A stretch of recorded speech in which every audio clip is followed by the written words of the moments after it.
5월 가정의 달이 쑥 지나가 버렸습니다. 이제 6월 첫 주를 우리가 맞이하고 있습니다. 그래서 다시 저희가 히브리서 그 말씀으로 하나님의 은혜를 함께 나누기를 원합니다. 제가 중학교 때 영어 공부를 한다고 팝송을 열심히 들었던 적이 있습니다. 그 팝송 중에 여러분 혹시 아시는지 모르겠지만 제가 참 좋아했던 팝송이 Words라는 팝송입니다. 혹시 아세요? Words don't come easy to me. How can I find the way to make you see I love you? Words don't come easy. 이 노래였어요. 이 노래 잘 모르시죠? 근데 이 노래는 그 다음 노래는 아실 거예요. 또 이 다음 노래 제가 굉장히 좋아했는데 따라랄라랄라랄라랄라 하고 Top of the World 하고 끝나는 Top of the World라는 노래는 다 아시죠, 그렇죠? 처음 노래 모르셔도 아마 Top of the World는 진짜 명곡 중에 명곡이라고 생각합니다. 그 노래를 불렀던 사람이 바로 Carpenters라는 그룹이죠. 남매입니다. 오빠하고 이제 여동생이 같이 불렀던 그러한 노래인데 정말 저는 그 노래를 너무 좋아했습니다. 특히 그 여자가 굉장히 예쁘잖아요. 어렸을 때 제가 막 이상형처럼 예쁘고 또 목소리가 그렇게 감미로울 수가 없어요. 야, 어떻게 목소리가 저렇게 예쁠까? 꾀꼬리를 제가 잘 들어보지 못했지만 저런 소리를 꾀꼬리 같은 소리라고 하나 해서 너무 감미롭고 또 곡조도 굉장히 좋고 그래서 굉장히 제가 참 좋아했던 노래였습니다. 근데 안타까운 건 뭐냐면 그 카펜터스 그룹의 그 여자 캐런 카펜터죠. 그 여자가 32살의 나이에 죽어요. 그 젊은 나이에 한창 피어오를 그 나이에 그 여자가 죽고 마는데 그 원인이 바로 거식증 때문이었습니다. 심장마비로 죽는데요. 실은 직접적인 원인은 거식증이었습니다. 왜 이런 일이 벌어졌냐면 여러분 아시는지 모르겠지만 별로 그 여자가 뚱뚱하지 않잖아요. 근데 본인이 자신을 뚱뚱하다고 여깁니다.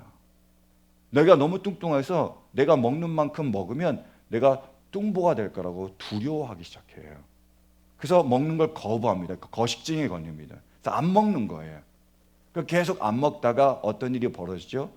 체중이 빠질 뿐만 아니라 심장에 영양소가 공급이 돼야 되는데 공급이 안 된 겁니다. 먹은 게 없어서 우리말로. 그래서 심장에 샤크가 왔고 그걸로 심장마비로 죽게 되는 겁니다. 32살의 나이에요. 너무 안타깝잖아요. 여러분 내가 나를 어떻게 보느냐는 굉장히 중요합니다.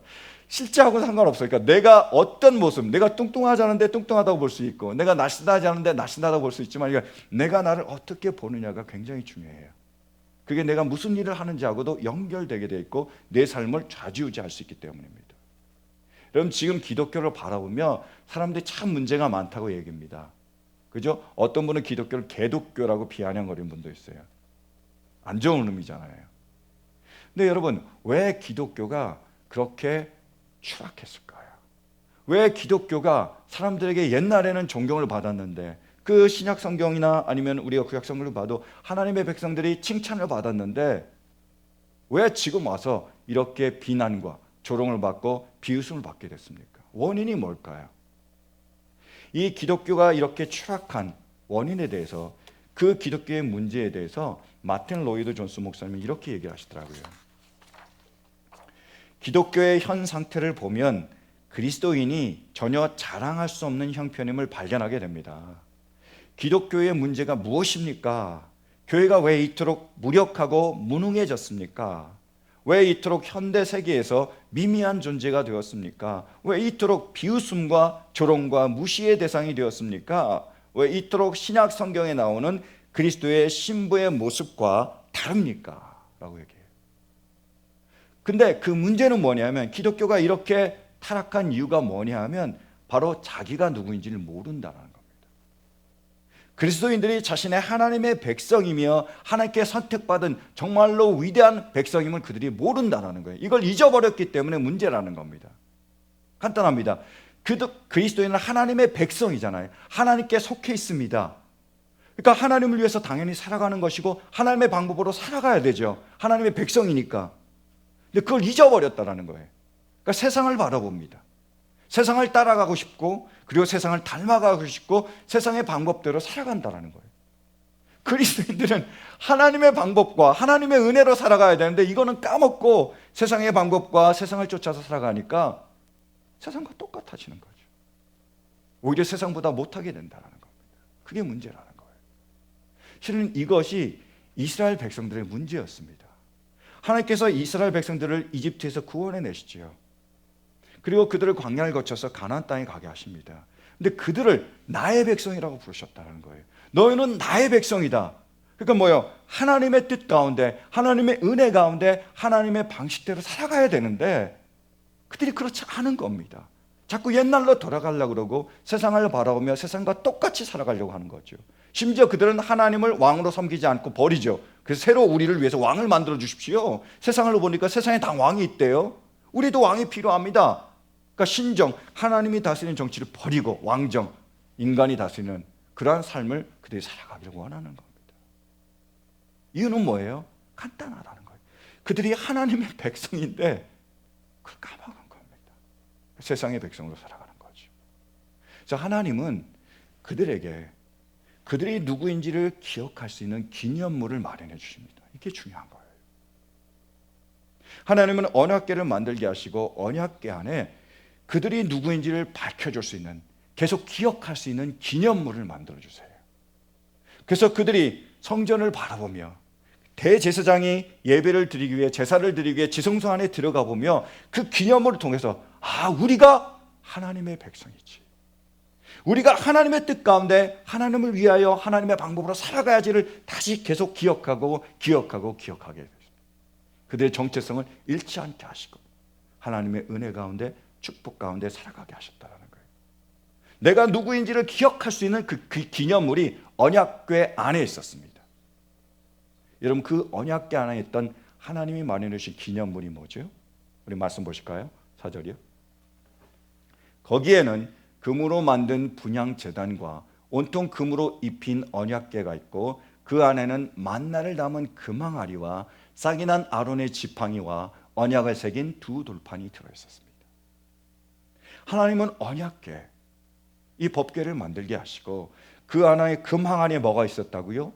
만나가 있었고, 그리고 아론의 싹난 지팡이가 있었고, 그리고 하나님이 주신 두 돌판, 10개가 적힌 두 돌판이 있었습니다. 이 만나와 그리고 아론의 지팡이와 그리고 그 돌판을 통해서 그들이 하나님의 백성임을 늘 기억하고 자신의 정체성을 지키고 유지할 수 있었습니다. 오늘 다 나누기는 시간이 모자라니까 이 금항아리에 든 만나에 대해서 우리가 함께 나누기 원하며 그 은혜를 우리가 다시 한번 돌아보기 원합니다. 금항아리에 뭐가 있었다고요? 만나가 있었습니다. 만나가 뭐죠? 우리 잘 알잖아요. 하나님께서 이스라엘 백성들을 이집트에서 구원해 내셔서 광야를 거쳐가지요. 근데 광야니까 아무것도 없잖아요. 그러니까 먹을 게 떨어지기 시작했습니다. 사람들이 불평합니다. 우리가 먹을 게 없다고, 우리 굶어 죽이려고 이 광야로 데려왔느냐 불평하죠. 그리고 이집트를 그리워합니다. 이집트에서 맛있는 고기를 먹었었는데 거기에 양파도 있고 거기에 후추도 있고 여러 가지 별미도 우리가 먹었었는데 이게 그립다고 그들이 그리워하기 시작해요. 하나님께서 너희에게 내가 음식을 주겠다고, 양식을 주겠다고 약속하시고 어느 날 눈 떠 보니까 뭐가 있었죠? 만나가 있었습니다. 만나는 이슬같이 맺혔는데 맛을 보니까 구운 과자 맛이 났다 그럽니다. 그러니까 구운 과자 맛이 나는 그런 떡입니다. 그죠? 과자예요. 근데 이게 딱 봤을 때 그들이 처음 보는 거잖아요. 난생 처음 보는 겁니다. 그러니까 이게 뭐지? What is it? 근데 그거를 히브리어 원어로 하면 뭐죠? 만나입니다. 그러니까 만나의 뜻이 이게 뭐야라는 뜻입니다. 이게 뭐야가 거기 있었습니다. 그 만나가 뭐죠? 바로 하늘에서 내려온 떡이라는 거예요. 이스라엘 백성들이 광야를 거치면서 만나, 하늘에서 내려온 떡을 먹었습니다. 그 떡이 있었기에, 그 떡을 먹었기에 그들이 광야를 살아갈 수 있었습니다. 그들이 하나님의 백성이잖아요. 그러니까 어떤 떡을 먹어야 된다고요? 이 세상에서 나오는 떡을 먹을 뿐만 아니라 하늘로부터 나오는 떡을 먹어야 됩니다. 우리가 누구죠?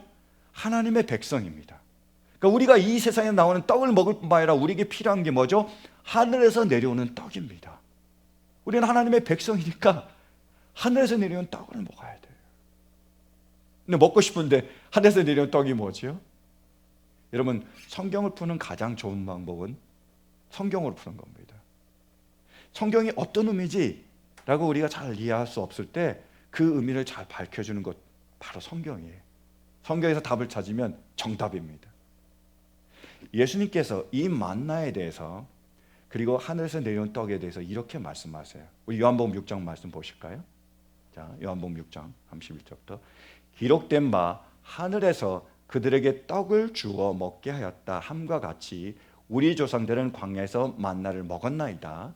예수께서 이르시되 내가 진실로 진실로 너희에게 이르노니 모세가 너희에게 하늘로부터 떡을 준 것이 아니라 내 아버지께서 너희에게 하늘로부터 참떡을 주시나니 하나님의 떡은 하늘에서 내려 세상에 생명을 주는 것이니라 이렇게 말씀하셨습니다.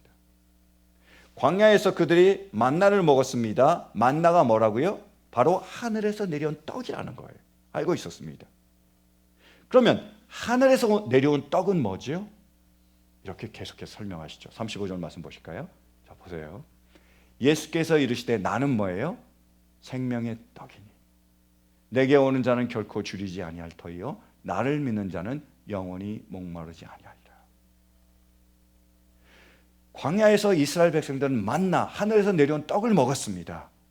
마찬가지로 우리도 하나님의 백성이니까 하늘에서 내려온 떡을 먹어야 되는데 그 떡이 뭐라고요? 예수님이십니다. 우리가 예수님을 먹어야 됩니다. 예수님을 먹지 않으면 다 죽습니다. 끝나는 거예요. 하나님의 백성이니까 우리가 하나님에서 오는 그 하늘에서 내려온 떡을 먹어야 된다는 겁니다. 근데 그 떡이 바로 예수님이에요. 예수님 없으면 죽는 거죠. 영생이 없습니다. 제가 오래전에 이런 설교를 한 적이 있습니다. 여러분, 우리는 하나님의 사랑을 받았습니다. 하나님께서 우리를 선택해 주셨습니다. 그래서 우리에게 믿음을 주셔서 예수님을 믿게 하시고 그 믿음으로 우리를 구원해 주셨습니다. 여러분, 구원은 하나님의 은혜입니다. 우리의 공로나 업적이 아니라 이 믿음을 주셔서 예수님을 믿게 하시고 구원하신 하나님의 은혜입니다 라고 제가 설교를 했습니다. 근데 다 끝나고 우리가 식사 시간에 식사를 하는데 한 성도님이 그러시더라고요. 목사님, 하나님은 참 불공평하시네요. 그러는 거예요, 저게. 아니, 무슨 말입니까? 했더니 아니, 우리에게는 믿음을 주셔서 하나님을 믿게 하시고 구원해 주시고 어떤 사람에게는 믿음을 주지 않으셔서 그들이 못 믿게 하시고 그들이 멸망받게 하시잖아요. 왜 누구는 구원하시고 왜 누구는 멸망받게 하십니까? 다 구원하시면 좋을 텐데 하나님 참 불공평하세요. 이렇게 따지시더라고요. 제가 이런 예를 들었습니다. 자, 우리가 타이타닉과 같은 호화 유람선을 타고 바다에서 유람을 하고 있었습니다. 근데 그 유람선이 비행선에 부딪혔습니다. 배에 구멍이 났습니다. 물이 들어오기 시작했어요. 배가 가라앉습니다. 이제 얼마 없으면 배가 가라앉고 우리 모두가 다 죽게 돼 있었습니다. 근데 짜잔, 그때 구조선이 나타났습니다. 그래서 그 구조선에서 우리를 불렀고 우리를 구원해 줬습니다. 우리가 구원을 받았는데 우리를 구원한 구조대원에게 우리가 뭐라고 얘기할까요? 저 죽어가는 사람들을 보면서 아니, 저 사람들을 왜 안 구해줍니까? 저 사람들을 다 살려줘야 돼요. 당신 참 불공평합니다 라고 따지시겠습니까? 아니면 저 사람들처럼 나도 죽을 텐데, 죽을 수밖에 없었을 텐데 나를 구원해 주셔서 너무나 감사합니다, 너무나 고맙습니다 라고 얘기를 하시겠어요? 여러분 어떠시겠습니까? 다 죽어가고 있는데 여러분이 구원을 받았어요. 그럼 왜 나만 구원하냐고 따지시겠습니까? 아니면 나도 죽을 수밖에 없었는데 나를 구원해 주셔서 감사하다고 고마움을 전하겠습니까? 우리가 착각하는 게 그겁니다. 여러분, 우리가 죄를 안 지으면 천국에 가고 죄를 지으면 지옥에 가는 게 아닙니다. 우리는 중간지대에 있는 게 아니에요. 마틴 루터는 이렇게 얘기합니다. 우리가 죄를 지어서 죄인이 되는 게 아니다. 죄인이니까 죄를 짓는 거다라고 얘기했습니다. 정확한 말입니까? 우리가 죄를 지어서 죄인이 되는 게 아니라 우리가 죄인이니까 우리는 죄 짓는 거야 라고 얘기한 겁니다. 여러분, 우리는 아담과 하와 이후로 다 원죄를 갖고 태어나죠. 우리는 죄인입니다. 의인은 없나니 하나도 없습니다. 죄를 안 짓는 사람이 하나도 없습니다. 그러니까 우리가 다 죽는 거예요. 우리는 모두 죽을 수밖에 없었습니다. 한 명도 빠짐없이 다 죄로 인해서 멸망받을 수밖에 없었고 영원히 죽을 수밖에 없었고 그 배와 함께 그 죄와 함께 우리가 가라앉고 멸망받을 수밖에 없었습니다. 다 죽는 거예요. 근데 하나님이 우리를 긍휼히 여겨주시고 우리에게 예수 그리스도를 내어주시고 그분을 믿게 함으로 우리가 구원을 얻었습니다. 우리가 영생을 얻고 하나님 나라에 가는 거예요. 저는 하나님이 우리에게 주신 선물 중에 예수님밖에 귀한 것은 없다고 생각합니다. 예수님이 아니었다면, 우리 예수님 믿지 않았다면, 그 생명의 떡이 없었다면 영원한 멸망입니다. 여러분, 다시는 돌아올 수 없는 영원한 멸망이에요. 여러분, 하나님이 우리에게 때로는 우리가 원하는 것을 주시지 않을 때도 있지요. 원하는 돈을 안 주실 때도 있고 건강을 안 주실 때도 있고 뭐 우리 자녀들이 썩일 때도 있지만 하나님은 우리에게 누굴 주셨습니까? 예수님을 주셨습니다. 생명의 떡, 영생의 떡을 주셨습니다. 이 떡을 우리가 먹게 하셨고 이 떡으로 우리를 구원받게 하셨습니다. 하나님의 백성에게는 하늘에서 내려온 떡이 필요하고 이 떡을 먹어야만 살 수 있습니다. 이 떡으로 우리가 살고 이 떡으로 우리가 구원받은 겁니다. 우리 하나님의 백성이니까요. 그러나 우리가 또한 기억할 것은 우리가 이 떡을 먹음으로 살아가지만 또한 우리가 이 떡을 위하여 살아가야 됩니다. 기억하셔야 됩니다. 우리가 이 떡을 먹어서 살아갔죠. 구원을 얻었잖아요. 근데 이제 구원을 받았으니까 이제는 우리가 이 떡을 위해서 예수를 위해서 살아가야 되는 거예요. 요한복음 4장에 보면 우리가 잘 아는 우물가의 여인의 이야기가 나옵니다. 사마리아 우물가의 여인. 우물가의 여인처럼 난 구했네. 그 복음성가도 있잖아요. 예수님께서 유대 지역에서 갈릴리 지역으로 올라가십니다. 보통 유대 사람들은 갈릴리로 올라갈 때 사마리아를 지나지 않고 뺑 돌아서 가요. 예수님은 의도적으로 사마리아 지역을 통과해서 유대에서 갈릴리로 올라가세요. 근데 그 우물가 근처에 왔을 때 예수님이 제자들을 보내십니다. 너는 양식을 구해와라는 거예요. 우리가 먹을 게 필요한데 지금 먹을 게 없지 않느냐. 그래서 가서 먹을 걸 구해와라. 뭐 사마리아로 가면 되지. 안 하잖아요. 상종을 하지 않잖아요. 그러니까 사마리아 가까운 곳에도 구하지 않고 그들이 멀리 어딘가에 가서 유대 사람들에게 먹을 걸 구했겠죠. 그래서 그들 제자들 다 보냅니다. 먹을 걸 구해오라고요. 그리고 예수님은 우물가로 가서 여인을 만나시죠. 그 여인에게 자신이 메시아임을 밝혀주세요. 그리고 그분이 주시는 생수를 먹고 영생을 얻게 하십니다. 그래서 이 여인이 예수를 믿고 영접하고 생수를 받고 복음을 전하게 되죠. 마을로 가서. 우리가 다 아는 사건이잖아요. 근데 이 일이 있고 난 다음에 제자들이 돌아옵니다. 먹을 걸 갖고 돌아와요. 양식을 가지고 돌아와요. 그래서 그 양식을 예수님께 드립니다. 예수님 잡수세요 라고 양식을 드렸을 때 예수님 뭐라고 하셨는지 기억하십니까? 이렇게 얘기하셨습니다. 보실까요? 요한복음 4장 32, 33절. 그러나 예수께서는 그들에게 말씀하시기를 나에게는 너희가 알지 못하는 먹을 양식이 있다. 제자들은 누가 잡수실 것을 가져다 드렸을까 하고 서로 말하였다. 아니 양식을 구해다가 예수님 드세요 그러는데 예수님은 내가 양식이 있대요. 그 양식이 뭐였죠? 계속 보실까요? 34절 중요한 말씀이죠. 예수께서 그들에게 말씀하셨다. 나의 양식은 뭐예요? 나를 보내시는 분의 뜻을 행하고 그분의 일을 이루는 것이다. 나에게 양식이 있는데 내 양식은 하나님의 뜻을 행하는 거다. 하나님의 뜻을 따르는 거다라고 얘기합니다. 자, 어떤 의미냐면 여러분 제가 질문 하나 드릴게요. 우리가 살기 위해 먹습니까? 먹기 위해 삽니까? 그죠? 역시 둘 다잖아요. 우리는 살기 위해 먹어야 되죠. 그죠? 먹지 않으면 죽습니다. 그러니까 우리가 살아야 되니까 우리가 먹는 거예요. 여러분 우리가 살기 위해서는 뭐예요? 먹어야 됩니다. 그러니까 하늘에서 오는 그 내려온 떡을 먹어야 됩니다. 먹지 않으면 죽습니다. 죽어요. 영원히 죽습니다. 그러니까 예수님을 내어주셨고 우리가 예수님을 먹었습니다. 그래서 예수님을 위해서 우리가 살게 됐죠. 예수님을 위해서 우리가 생명을 얻었습니다. 영생을 얻었습니다. 구원받은 거죠. 먹어야 됩니다.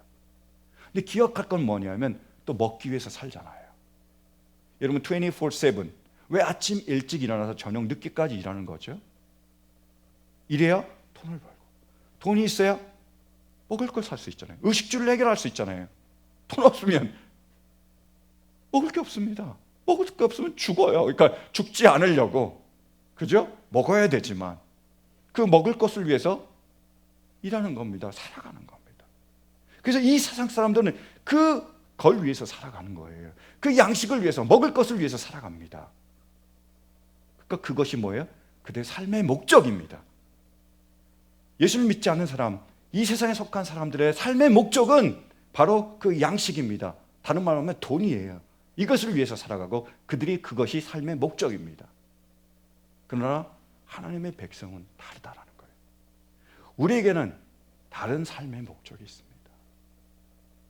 분명한 삶의 목적이 있다는 거예요. 제가 학교 다닐 때 김상용 씨의 나무로 창을 내겠소라는 시를 배운 적이 있습니다. 아직도 기억나시는데, 나무로 창을 내겠소, 아주 짧은 시죠. 제가 다시 한번 소개해 드릴게요. 다 아실 거예요. 나무로 창을 내겠소, 김상용. 밭이 한참 가리, 괭이로 파고 호미론 풀을 매지요. 구름이 꼬인다 갈리 있어, 새 노래는 공으로 들으랴오. 강냉이가 이끌랑 함께 와 자셔도 줬소, 왜 사냥은 웃지요. 기억나세요?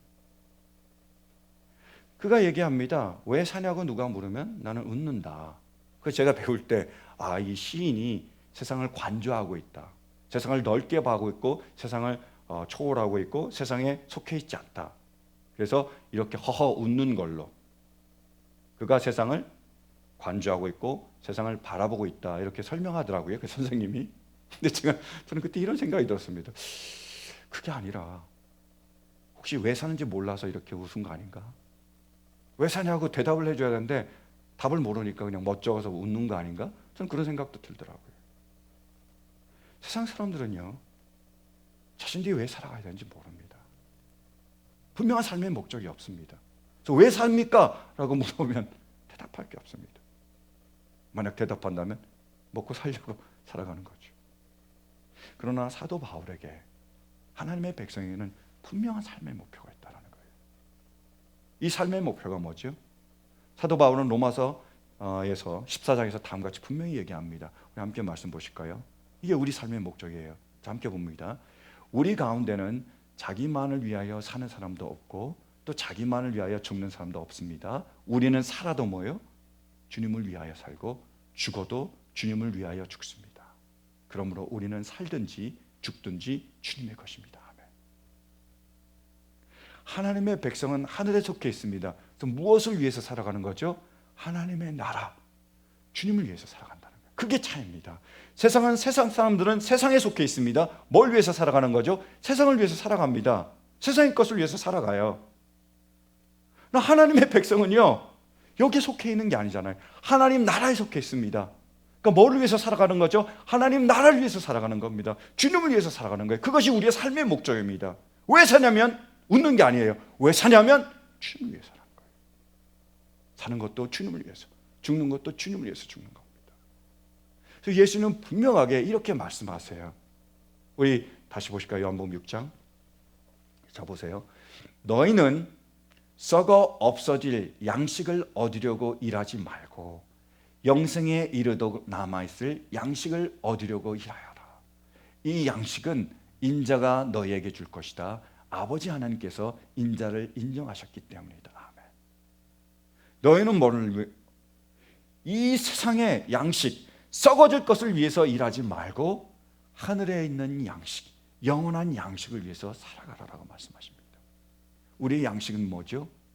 하나님의 뜻을 행하는 겁니다. 우리의 삶의 목적은 뭐예요? 주님이라는 거예요. 우리가 이 시간 호흡을 하는 그 이유는 주님이 부르시는 그날까지 뭐죠? 주님을 위해 살아가기 위함입니다. 그것이 우리의 삶의 목적이에요. 우리가 오직 하나님의 나라와 의를 위하여 주님을 위하여 살아갈 때 뭐예요? 주님께서 이 모든 것을 더하시겠다고 약속하셨습니다. 세상 사람들은 세상을 위해서 살아가잖아요. 열심히 그것을 위해서 살아가잖아요. 그래서 그것을 얻고 그것을 누리며 살아갈 수 있지만 우리는 하나님의 나라와 의를 위해서 살아갈 때에 하나님은 이 모든 것조차 우리에게 더하십니다. 우리 잘 아는 말씀 보실까요? 마태복음 6장 우리 함께 봉독합니다.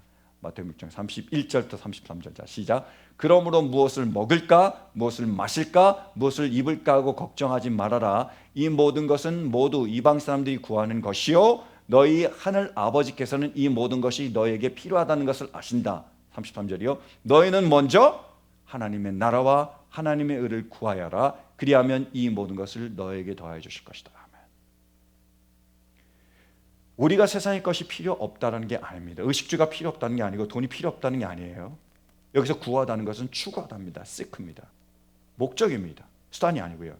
무슨 말이냐면 세상 사람들은 무엇을 위해서 살아가죠? 무엇을 먹을까? 무엇을 입을까? 무엇을 마실까를 위해서 살아갑니다. 그것이 그들의 삶의 목적이라는 거예요. 이 세상의 양식인데 그게 썩어질 양식, 그것을 위해서 그들은 살아가고 있습니다. 삶의 목적입니다. 그러나 하나님의 백성은 다르다는 거예요. 하나님 나라에 속했기 때문에 하나님의 나라를 위해서 살아가고 의를 위해서 살아가고 우리가 받을 그 양식, 영원한 상급을 위해서 살아갑니다. 그런데 우리가 하나님의 나라와 의를 위해서 그렇게 살아갈 때 약속하신 게 뭐죠? 이 모든 것들, 세상의 모든 것도 우리에게 더하시고 하나님이 지키시고 돌보시고 하나님께서 베풀어 주시는 겁니다. 여러분, 이스라엘 백성들이 광야를 지날 때 다 굶어 죽지 않았습니다. 다 헐벗고 죽지 않았습니다. 하나님께서 그들이 배고팠을 때 만나를 주셨어요. 떡을 내려주셔서 먹게 하셨고요. 그리고 그들의 옷이 닳지 않도록 하셨습니다. 그들의 신발이 헤어지지 않도록 했어요. 만약 신발이 다 닳아서 헤어졌다면 걸어갈 수 없잖아요. 죽을 수밖에 없습니다. 사막에서요. 신발도 보호하신 겁니다. 옷도 보호하신 겁니다. 날마다 먹을 걸 주셔서 먹게 하셨고 반석에서 물이 나게 하셨고 그리고 메추라기가 떨어져서 고기가 되게 하셨습니다. 하나님께서 그들을 지키시고 보호하시고 돌봐주신 겁니다. 하나님은 우리의 아버지세요. 여러분, 우리가 하나님 안에 거할 때, 하나님을 따를 때 하나님 우리를 지키시고 돌보시고 보호하십니다. 함께 하시는 거예요. 2014년에 한국 기독교 출판협회에서 일반인 신앙 부문 최우수작으로 뽑힌 작품이 있는데요. 밥보다 예수라는 책입니다. 이 밥보다 예수라는 책은 12명의 믿음의 어머니들의 이야기를 실어놓은 책입니다. 굉장히 감동적인 책이에요. 읽기도 쉽습니다. 그냥 수기가 비슷하니까, 간증문하고 비슷하니까. 근데 거기에 어떤 분의 얘기가 나오냐면 김영이라는 권사님의 얘기가 나옵니다. 이 권사님의 남편이 어부입니다. 바다에 나가서 고기를 잡는 거예요. 근데 이 배가 난파됩니다. 그래서 그 배를 더 이상 탈 수 없으니까 고기는 잡아야 되니까 새로 배를 사게 되고요. 그 다음에 여러 가지 도구도 다 사게 됩니다. 물고기 잡으려면요. 근데 이걸로 빚을 굉장히 많이 져요. 그 다음 어떻게 되냐면 고기 잡아서 이자가 남고 자기가 넉넉한 삶을 사는 게 아니라 그 빚 갚느라고 고생하게 됩니다. 그냥 고기 잡고 열심히 고기 잡아서 다 빚 갚느라고 이자 갚느라고 너무나 허덕이는 거예요. 그렇게 너무 힘들게 애쓰게 일하다가 남편이 덜커덕 죽어버리고 맙니다. 빚만 남은 거죠. 근데 그 빚을 갚아야 되는데 뭐 친척이 도와주는 것도 아니고 친구가 도와주는 것도 아니고 너무 힘들게 살아가요. 그래서 이 여자는 그 권사님이 어쨌든 그 배나 이런 모든 걸 다 처분하고 자기는 고기 잡는 게 아니니까 이분은 물질을 합니다. 해녀 일을 하시는 거죠. 그래서 8년 동안 죽어라고 일하신 거예요. 그래서 빚을 다 갚고요. 그리고 3명의 자녀가 있는데 그 자녀까지 학교도 다 보내게 됩니다. 다 정리하게 된 거예요. 그런데 그 모든 걸 다 정리하고 나서 깨끗해졌을 때 이렇게 얘기를 하시더라고요. 어떻게 해녀가 그 큰 돈을 갚을 수 있었을까? 돌이켜 생각해 보면 불가능한 일이다. 그때는 세상 사람 모두가 나를 버린 것 같았다. 남편은 그렇게 떠나버렸고 부모도 나를 돕지 못했다. 나는 형제들에게도 손을 빌린 적이 없었다. 다만 내가 지치고 아프고 슬플 때 하나님께서 함께 해주셨다. 내가 의지할 곳은 하나님밖에 없었다. 지금까지 살아남은 게 다 하나님의 은혜다. 내 삶 전체를 말하라면 하나님의 은혜다. 내 삶 전체를 말하라면 하나님의 은혜 빼고는 아무것도 없다. 이렇게 얘기합니다. 여러분, 정말로 힘들고 어려운 광야 같은 시간을 지날 때 누가 돌봐줄 거죠? 누가 함께 했습니까? 친척도 아니에요. 부모도 아니었습니다. 그럼 자기가 열심히 일했기 때문에 그렇게 살아간 건가요? 아니에요. 하나님이 함께 하셨고 하나님의 은혜가 있었기 때문에 그 힘든 과정을 다 지나고 이겨낼 수 있고 살아갈 수 있었습니다. 사랑하는 성도 여러분, 우리가 지금 광야와 같은 시간을 보내고 있는지 모릅니다. 이스라엘 백성들이 광야를 지날 때 그들이 만나가 없었으면 다 죽었겠죠. 그러나 하나님 그들을 사랑하시고 그들의 만나 하늘에서 떡을 내려주시고 그 만나를 먹고 살아가게 하셨습니다. 저는 이 시간 주일 예배를 드린 우리 모두에게 이 만나의 은혜가 있기를 간절히 바랍니다. 그래서 이 광야와 같은 이 시간을, 우리의 세월을, 너무나 척박하고 너무나 힘들고 너무나 어렵고 두렵고 고통스러운 이 순간들을 오직 주님이 주신 이 만나가 있게, 만나를 먹으며 만나가 있게 그 만나의 힘으로 살아가며 이겨내는 은혜가 있기를 주님의 이름으로 간절히 축원합니다. 아멘. 이 은혜를 우리가 믿으며 주님